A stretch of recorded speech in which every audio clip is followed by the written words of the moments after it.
Coal purchased a total of 6 galvanized pipes of this size on June 1, June 8. Oh, fuck.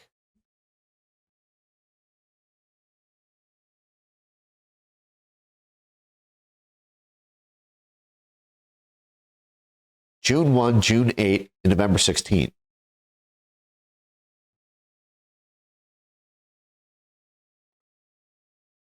Hold, please. I'm going to hit you guys with the music while I pull up some receipts for you.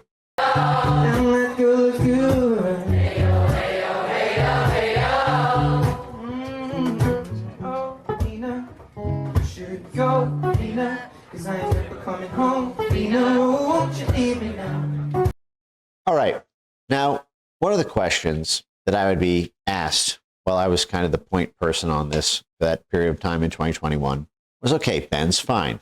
You got all these facts, but what's your theory of the case? This Fedsurrection thing.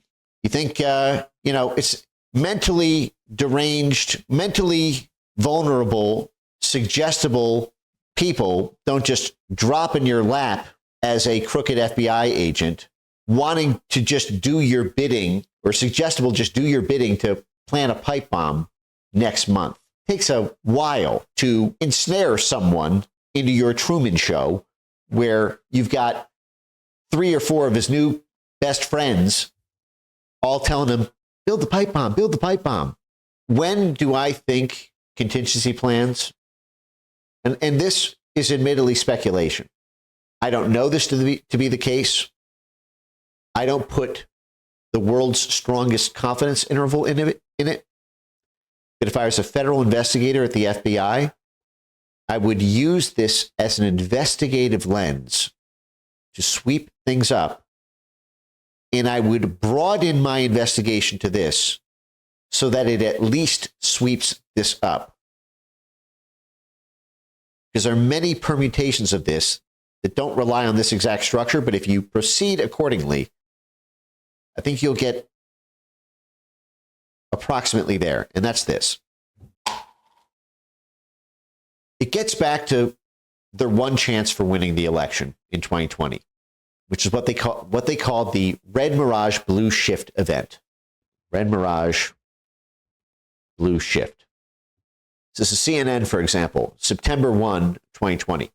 Month and a half before the Whitmer Fednapping hoax story. 2 months before the election. 4 months before January 6th. Deciphering the Red Mirage and Blue Shift. Uncertainty surrounding the election results. This was what CISA and the censorship operation to censor the 2020 election was all about.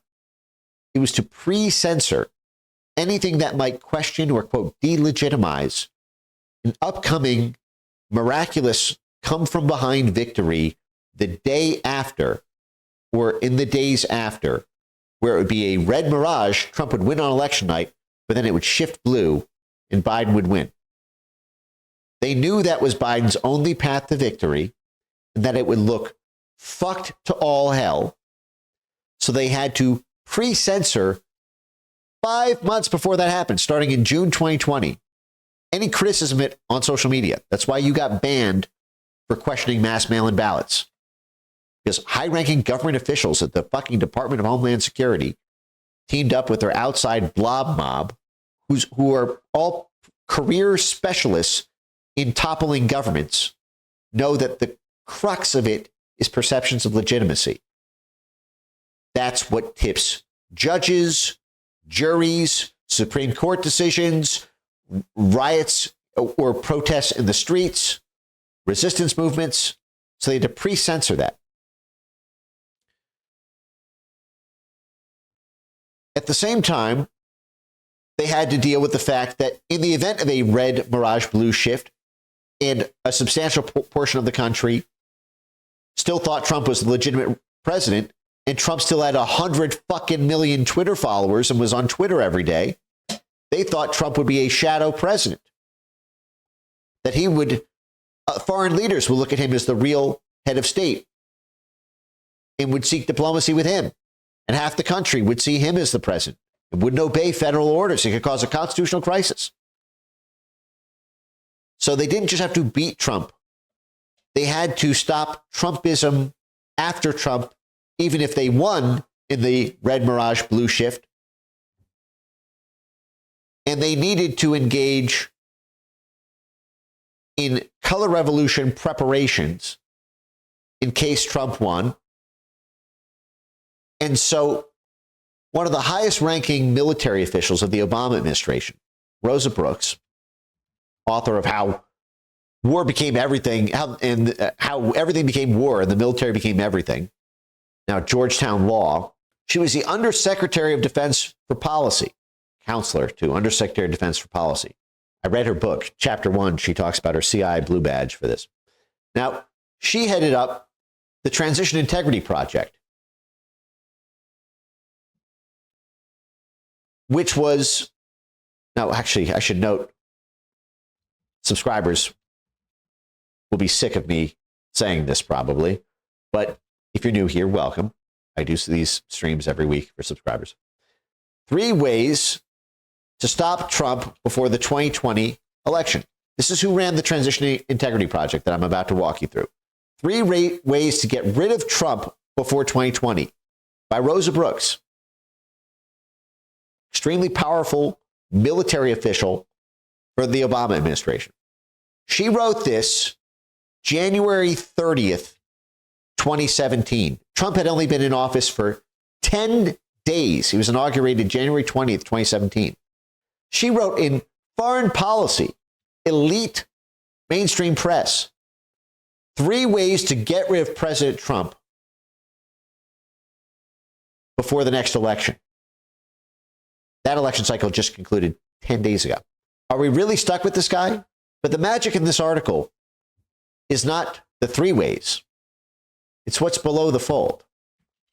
You go to archive.is, get around the paywall for a second. Rosa Brooks wrote, even though the article is called 3 ways to get rid of Trump before 2020, as a high-ranking military official, actually, very deep down, she says, actually, there's a 4th way. I didn't want to put it in the title of the piece because it's kind of insurrectionary. The 4th possibility is one that until recently, I would have said was unthinkable in the United States of America: a military coup.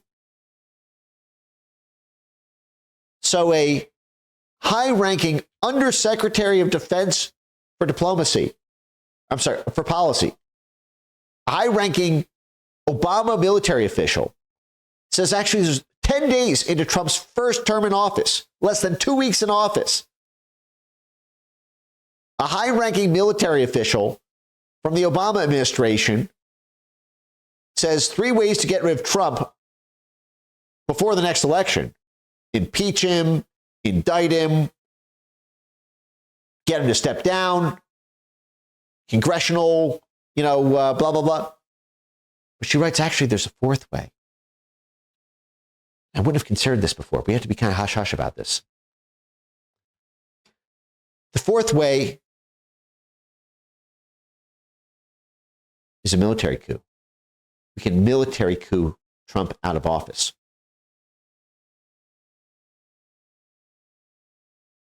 So this person who openly wrote in mainstream press that we should consider a military coup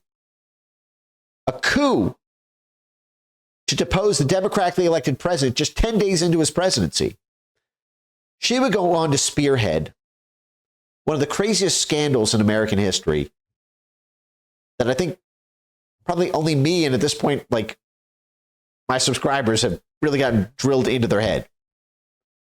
Now, the Transition Integrity Project was said to be a war game exercise over several days in June 2020. Remember that because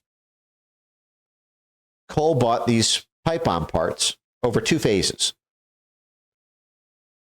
June 1, June 8, so early June 2020, exactly when the Transition Integrity Project held their war games. I believe it was June 5th and 6th or something. And then again in November 2020. Now, before I read you this document, I want you to understand that the highest levels of American political power did this war game run by Rosa Brooks, the Pentagon senior official who openly called for organizing a military coup.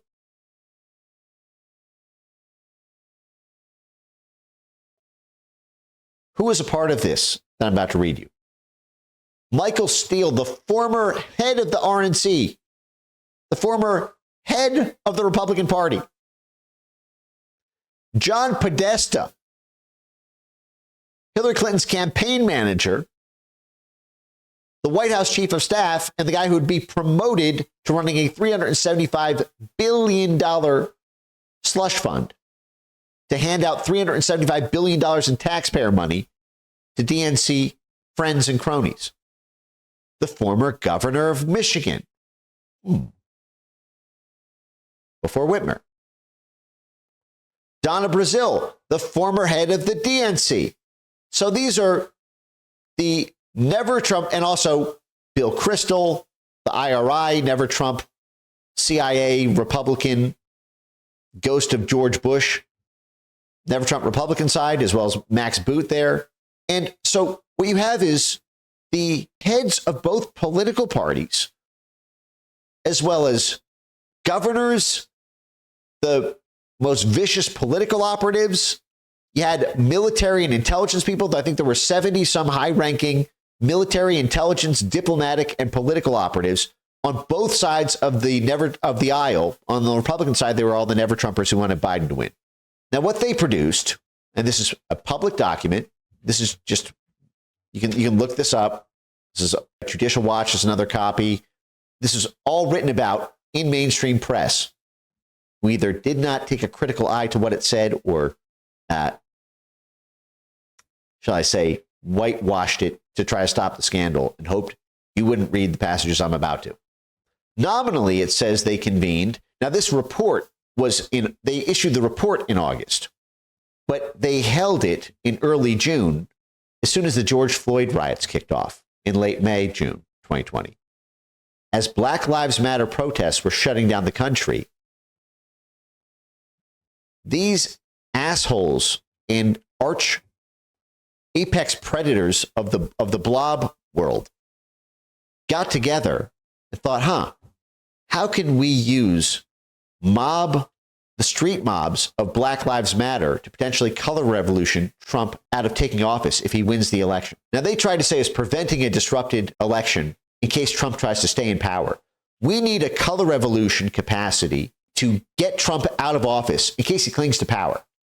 That's how the press reported this. But I want you to look at two things. First, the appendix gives it away. The appendix is called Will Trumpism Survive a Trump Loss? And what they say is, okay, let's just say Trump loses the election in this red mirage, blue shift event that people are going to think is fishy. Many observers, just independent observers, right, expect Trump to try to extend his norm-disrupting influence after he leaves office through an independent media company or partnerships. The participants in this war game we're about to read, which I'll just jump to a quick spoiler, included how to stop Trump from taking office even if he clearly wins the Electoral College 52-47 by mobilizing Black Lives Matter street protests, actions in the streets, mobilizing racial justice activists so that Biden could mobilize them in the event of a clear Trump win to color revolution him out of office, street protest him out of office, force him to step down. And they went through all the steps. They'd have blue states secede. They do an alternate electors plot, the same thing that they openly planned to do if Trump won the election. They then arrested Rudy Giuliani and 19 people on an alternate electors plot that they themselves openly plotted to do that they would be doing if Trump won. And they just assumed that Black Lives Matter would mobilize in the event of a Biden call to take to the streets. A Biden call to take to the streets. But they said, well, but we'll need to do more testing. We just assumed they would in this war game. We should robustly test their likely receptivity, these racial justice, the Black Lives of the George Floyd riots, so they can be mobilized at election time in case Trump clearly wins the election. And so what they called to do is for the Democrat Party, the scale of recent demonstrations has increased the stakes for the Democratic Party to build strong ties with Black Lives Matter and be responsive to the movement's demands. Give Black Lives Matter what they want. Give them $50 billion in Chamber of Commerce money. If you remember, Chamber of Commerce signed the secret deal with the AFL-CIO. That was the crux of the Molly Ball Time magazine article, to have the protesters stand down when it was announced Biden won. So between June 2020 and November 2020, the Democrat Party openly planned the highest levels, head of the party, high-ranking Democrat military officials, to do favors for Black Lives Matter so that Black Lives Matter would owe them favors and be responsive to a Biden call to take to the streets to street protest Trump out of office if he won 52-47 in a landslide electoral college victory. They had way more on this. We'll get to that. But coming back to this point, so with the highest levels of power in the White House, John Podesta, in the military, Rosa Brooks, at the political party level, Donna Brazile and Michael Steele, former heads of both political parties. And mind you, where were the bombs? Where did the January 6th pipe bomber drop the bombs? At the RNC headquarters, which is run by Michael Steele, who participated in this open coup plot to overturn the election if Trump won the Electoral College. And the DNC headquarters run by Donna Brazile, who also participated in this open coup plot. Remember that. So what they say, again, we're in the annex, because whatever you want to think about what we're about to read in this Clear Trump Wins section, which is fucking insane, they give the game away about the whole purpose of this election coup simulation in Appendix C.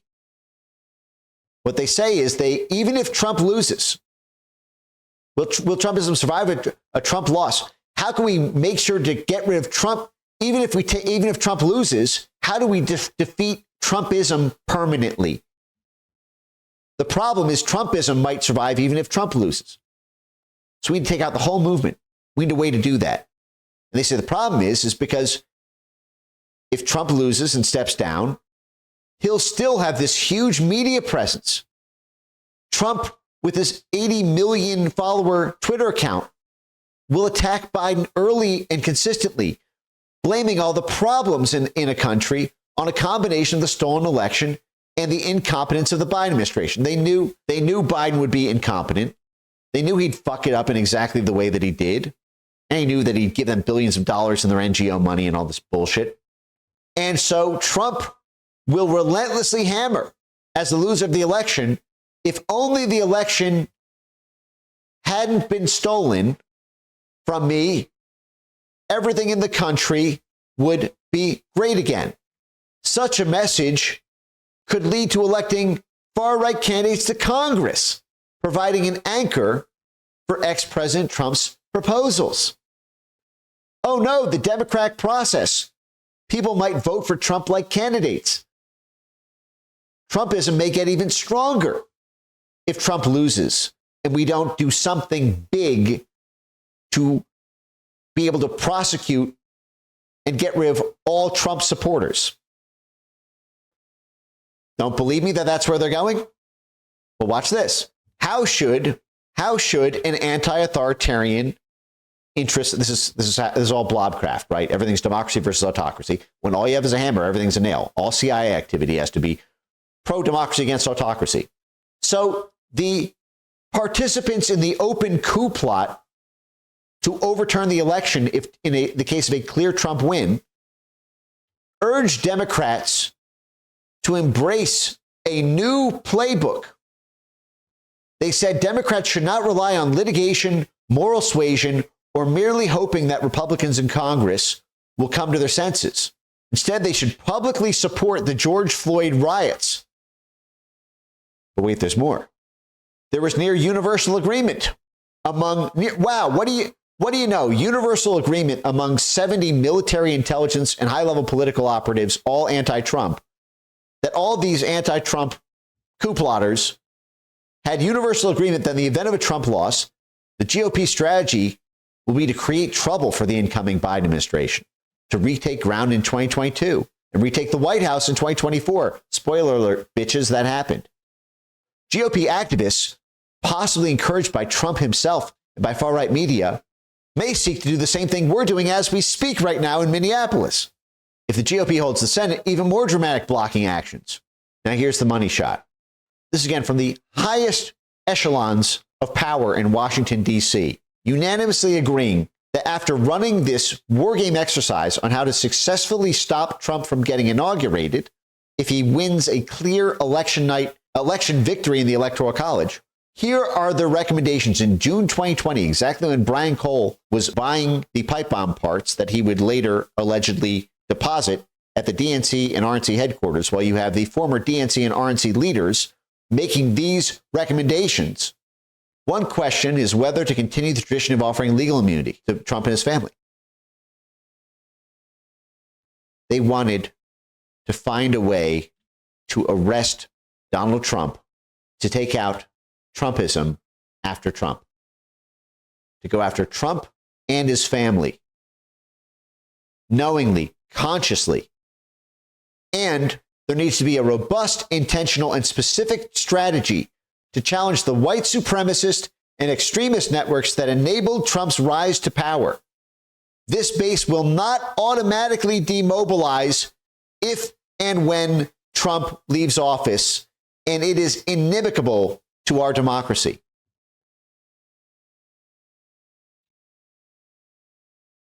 So 5 months before the election, the highest levels of military intelligence and political power in the United States of America all got together, did a secret war game to find a way to use riots, nationwide riots, and do favors to the Black Lives Matter movement so that they would owe them favors back to take to the streets against Trump if Trump won the election fair and square, but that they also needed a reason to throw Trump and his family in jail, and they needed a robust, intentional, and specific strategy to go after the networks that enabled Trump's rise to power, because they will not automatically demobilize when Trump leaves office. And they can't be in this country anymore. We need a way to mass arrest them. June 2020, exactly when Brian Cole made his first alleged purchases of the pipe bomb parts. We had some reason to do a mass roundup, not just of Trump, but of Trumpism, all Trump, pro-Trump networks that enabled his rise to power. Now, would you believe me if I told you that in this section, clear Trump win, this scenario posited a comfortable electoral college victory for Trump, 286 to 252, but that Biden would win the popular vote, so they could try to make some sort of argument that because Biden won the popular vote, that he's the legitimate president. If you remember, that's the play that they were making it at Harvard with Lawrence Tribe and all those guys. Everyone's saying, actually, repeal the Electoral College. The Electoral College is not legitimate. Yeah, you should protest if Trump wins the Electoral College. See, they say here, so the game ended in threats of constitutional crisis, threats of secession, but they have to make sure the popular will prevails by abolishment of the Electoral College and making D.C. and Puerto Rico states. Key actions include, so they had Bill Kristol and David Frum, two never Trump Republicans, role play Trump, and they had John fucking Podesta personally role played Joe Biden. Hillary Clinton's campaign manager and the guy in charge of the $375 billion slush fund. He got promoted. Instead of getting indicted for doing this, John Podesta got promoted to a third of $1 trillion slush fund for his own friends and cronies. So when we put our never Trump friends pretending to be Trump against John Podesta, and the room split on those two camps to role play out how to find a way to get rid of Trump, even if he won the election legally. The first priority to legitimize the Electoral College results. That's the fucking law. If that's not legitimate, then how the fuck was it a crime to do the alternate electors plot? That is the law. They arrested 19 of Trump's lawyers and campaign officials for even thinking about the very thing they all, 70 of them, colluded and schemed to do. So they said Trump's first objective, dastardly, was to say, hey, yeah, the Electoral College is legitimate. By pushing narratives that cast doubt on Biden's popular vote victory and portraying widespread protests of Donald Trump as undemocratic and promoting mob rule. So immediately, play one is Trump wins the Electoral College. Do you see part of why on election night I was so insistent about how the biggest story of the night was the popular vote victory? Because it robs them of this very thing they plotted in 2020. So move one, John Podesta, Jennifer Granholm, Donna Brazile, Rosa Brooks play, hey, remember those Black Lives Matter street protests that we just agreed we were all going to bribe and fund and do favors for so that they would do protests of Trump? Well, we're rolling them out now. And Trump is saying, hey, that's mob rule. I won the election. And they're portraying that as him delegitimizing an illegal thing. He would have won the election. The Trump campaign, they say, planted agent provocateurs into the protests to ensure they turned violent. So this group of high-level military intelligence and political operatives were already thinking in June 2020, as Brian Cole was purchasing his first pipe bomb parts, about planting agent provocateurs into protests to ensure they turned violent, and further a narrative of a violent insurrection against a lawfully elected president. They were already thinking about that. Right when Brian Cole was buying the pipe bomb parts that targeted the buildings run by two of the participants in this exercise. Okay. The GOP elected officials team being wargamed by Michael Steele, the former head of the RNC, David Frum, and Bill Kristol, was supportive of Trump's efforts to crack down on Notice how much of this depends on the muscle and scale of these protests. Establishing law and order and defeating the anarchists was a unifying call. The most consequential action of the first term was the Biden campaign's retraction of its election night concession, capitalizing on public outrage and the street protests about electing someone who won the Electoral College. They capitalized on concern about voter suppression. Didn't really count. The Biden campaign began the game. So this is a Event 201 style fucking war game. 5 months before it happened, began the game by encouraging 3 states with Democrat governors, North Carolina, Wisconsin, and Michigan, to ask for recounts. As the game developed, governors in 2 of the 3 states, Wisconsin and Michigan, sent separate slates of electors. The alternate electors. We're told that's a felony conspiracy crime. How many tens of millions of dollars in legal fees did Trump election people have to pay for even considering that? And felony criminal charges brought by the DOJ. Dawn raids on their homes, taken away in shackles by the FBI. Why didn't they do that to Michael Steele and Donna Brazile? and Bill Kristol and John Podesta. The GOP failed to convince moderate Democrats in the House to break ranks with the Democratic resistance, much to the GOP's surprise. Part of the strategy here by Team Biden, Team Blob, by these high-level military intelligence and political operatives was to attack the Electoral College and to claim that the certified popular votes were questionable because of voter suppression. Turns 2 and 3. The Biden campaign actively encouraged Western states, California, Oregon, and Washington.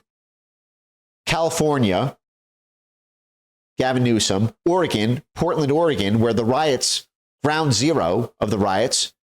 And Washington, Seattle, ground 0.1 of the riots, to break away and secede from the United States, to secede from the Union, unless congressional Republicans agreed to give the victory to Biden by giving statehood to Washington, D.C. and Puerto Rico, getting rid of the Electoral College. Secede from the Union unless Joe Biden was made the president. This is John Podesta, Michael Steele, Donna Brazile, Rosa Brooks, 70 of them. Second slate of electors again. The Biden campaign took provocative, unprecedented actions, such as supporting California's secession and sending a second slate of electors. So John Podesta personally role-played that move, alternate electors,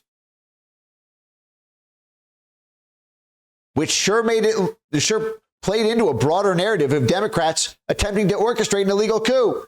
They knew they war-gamed an illegal coup, and they war-gamed what the public perception that it was an illegal coup. But what was one of the most consequential moves in the whole game? Was that Team Biden on January 6th. Now, I want you to look at this very closely. This is one of the most consequential moves in the whole game in order to make sure Trump could not take office, even if they even acknowledged that he clearly won the election. One of the most consequential moves was that Team Biden on January 6th. Now, again, mind you, they did this a week into the Black Lives Matter nationwide riots in June 2020. They were already looking, I want you to etch these words into your memory forever. Provoked a breakdown on January 6th as one of the most consequential moves to provoke a breakdown in the joint session of Congress.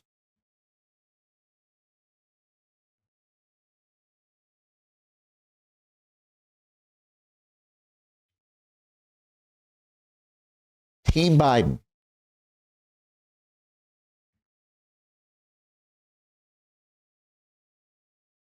as far back as June 2020 did a multi-day war game with 70 of the highest level military intelligence and political power players in the United States of America.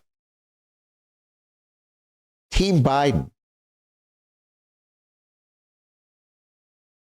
wargamed in June 2020 as Brian Cole bought his first pipe bomb parts with the former head of the RNC, Michael Steele, and former head of the DNC participating in this very war game. Team Biden on January 6, 2021, that's every year, January 6th. It's 2 weeks before inauguration, and that is when the bicameral meeting of Congress happens to certify the election. Their move was to provoke a breakdown. Remember, that was the whole felony around January 6th, obstruction of an official proceeding. If you provoke a breakdown of Congress on January 6th, well, that's 20 years in prison. That's 10 years, and it's 20 years if you do a conspiracy. So they were already planning mass street protests. When you go through this, I want you to, this is a 22-page document. I'm going to put the word street in. Streets, street protests. Control F 15 times in a 22-page document. War game. 15 times. It's likely to be a political calculus not based on legal rules alone. This is a dynamic that is likely to not only be fought in courts or by counting ballots, but actually on the streets. Street protests.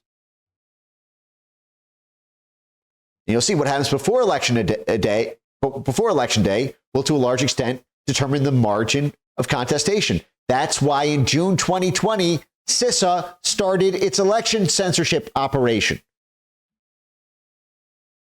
to get all the social media companies to ban anything that might delegitimize a Biden win in a red mirage blue shift event. Streets. Take to the streets. A show of numbers in the streets and actions in the streets may be the decisive factors in determining what the public perceives is a just and legitimate outcome. This may well be a street fight, not a legal battle. Planners. Again, these are all never Trump high-level officials and operatives saying this may well be a street fight, not a legal battle. Now, mind you, this is as Black Lives Matter is taking off, and everyone's wondering, hey, why are they getting billions of dollars from all these big DNC CEO-run companies? Now, look at what they said. Groups, coalitions, and networks should be preparing now to establish the necessary communications. Let me highlight this.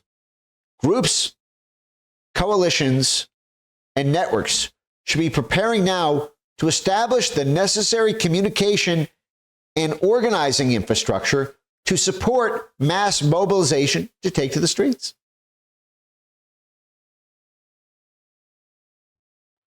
If there is a crisis, if Trump wins the election in a clear Trump win, almost every strategy to get rid of Trump is dependent on mass mobilization, and in particular,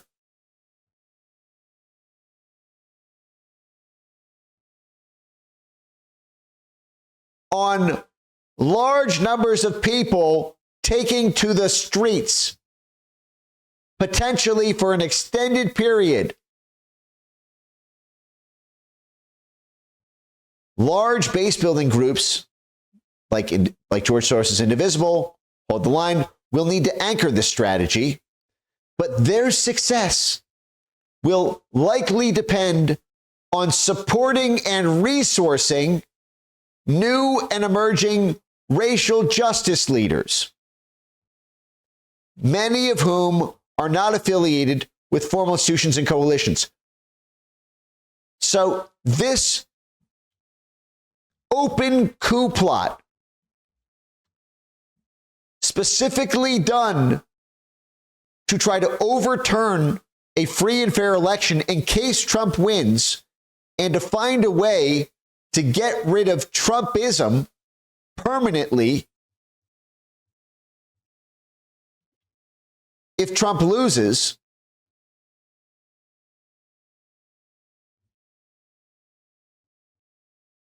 in order to take out the entire networks that enabled Trump's rise to power, because they won't automatically demobilize.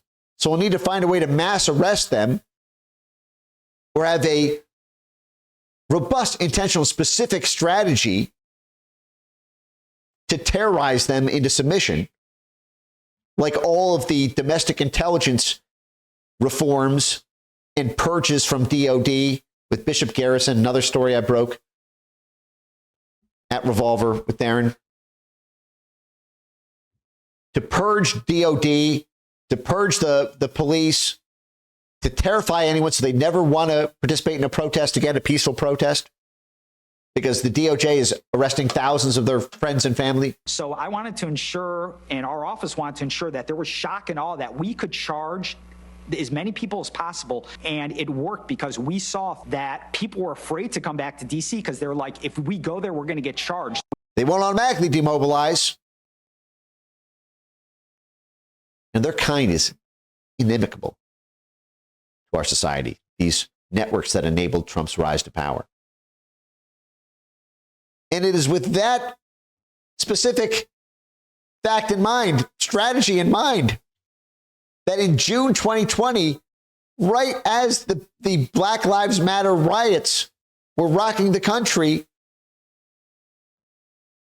that large base building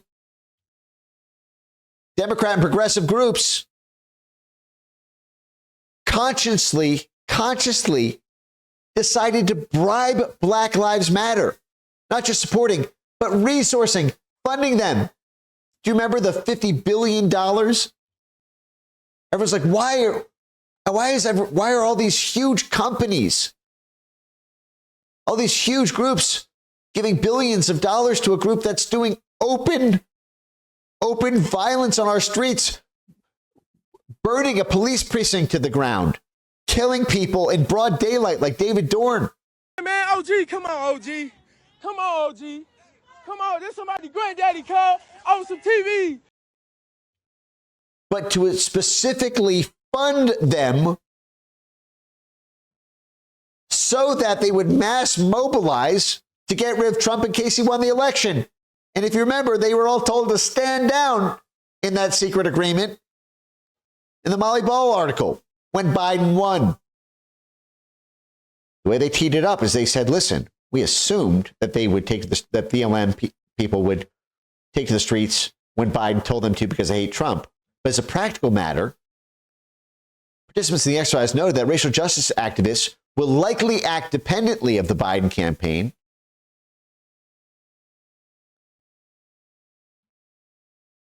They're independent.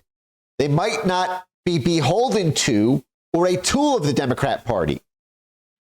Their support or Biden's ability to mobilize them cannot be taken for granted.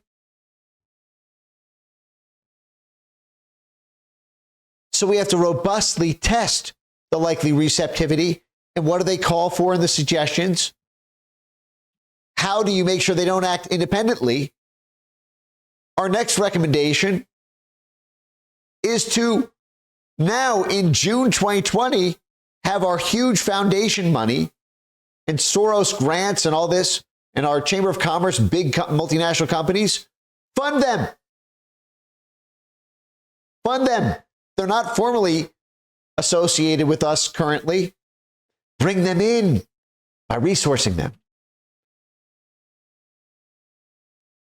6 times in this 22-page document in June 2020, they deliberately, these same people, using conspiracy, crimes, sedition, insurrection, to overturn a democratically elected president, to overturn a Democrat free and fair, by their own acknowledgement, free and fair election with a clear Trump win.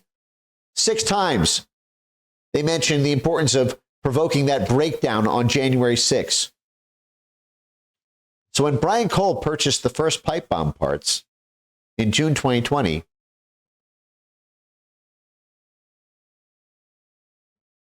I have to wonder,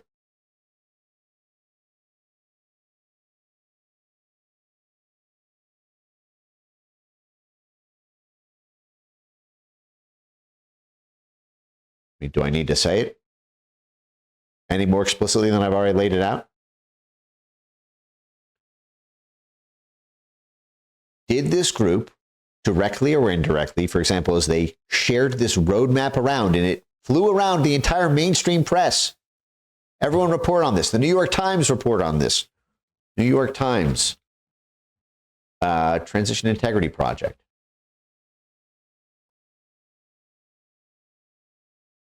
in this article right here. What was the date of this?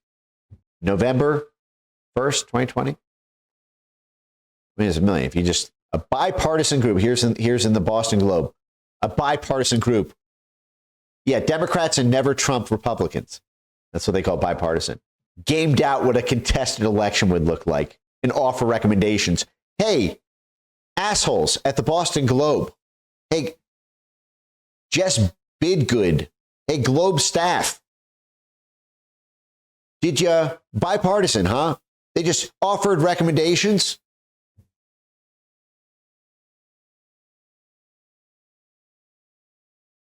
Hey, asshole. Did you read the final 2 pages of the document, which is all about how to stop Trumpism?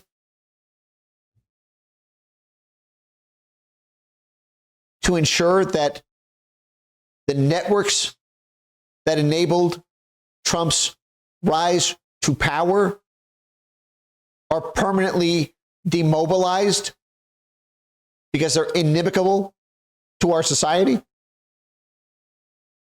and that there needs to be a robust, intentional, and specific strategy to eradicate them. Hey, this bipartisan group of participants around a contested election offer recommendations. Hey, did you read what the recommendations were, asshole? The recommendations were about how to find ways to end the tradition of legal immunity so that you could arrest Trump and his family.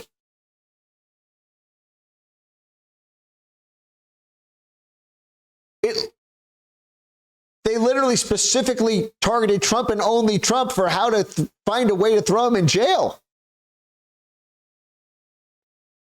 What I'm saying is, as, I don't know, let's say John fucking Podesta, Hillary Clinton's campaign manager,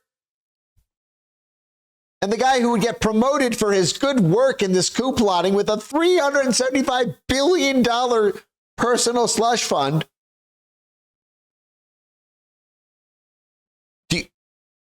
Do you think maybe as they were plotting this, they were, what was their phrase? Resource?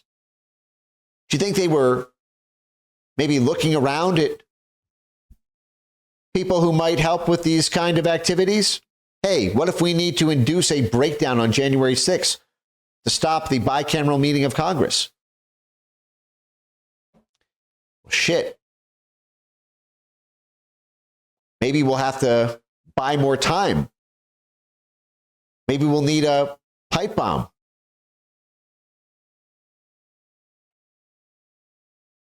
If there's a pipe bomb on January 6th, they'll probably delay the vote by weeks because it'll be a national security concern. It'll buy us more time. And then they already had the capacity in place.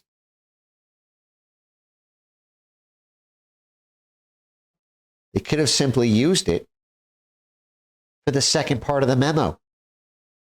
Hey, actually, we don't need it to stop a vote from approving Trump. We could take those same pipe bombs and we could use that as the predicate for our recommendations about finding a way to imprison Trump and his family, and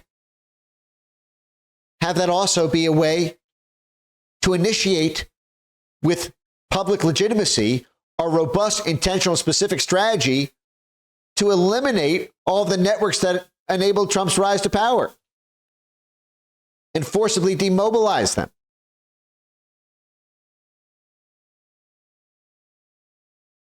Is that why Brian Cole bought the first pipe bomb parts in June 2020? As this exact war game was happening?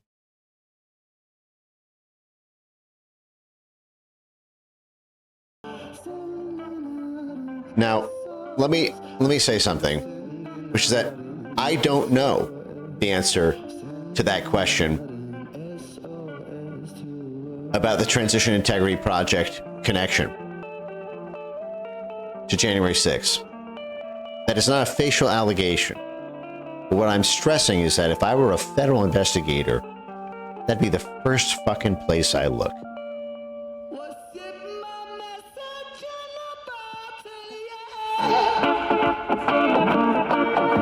Let me show you something else on that.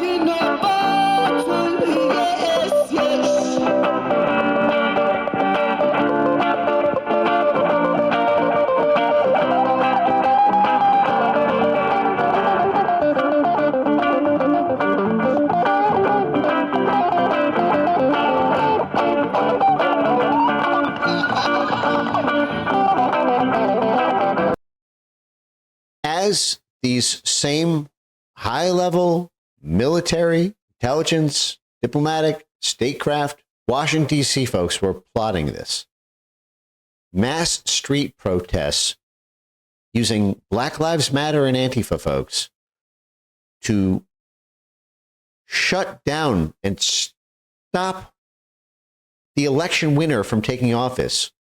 They were simultaneously obsessed.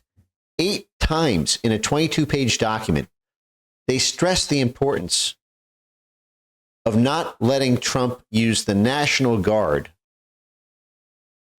to disperse the protests. The president's ability to federalize the National Guard to stop our protests, or invoke the Insurrection Act to deploy active military domestically. They did not want Trump to be able to deploy the military to break up protests.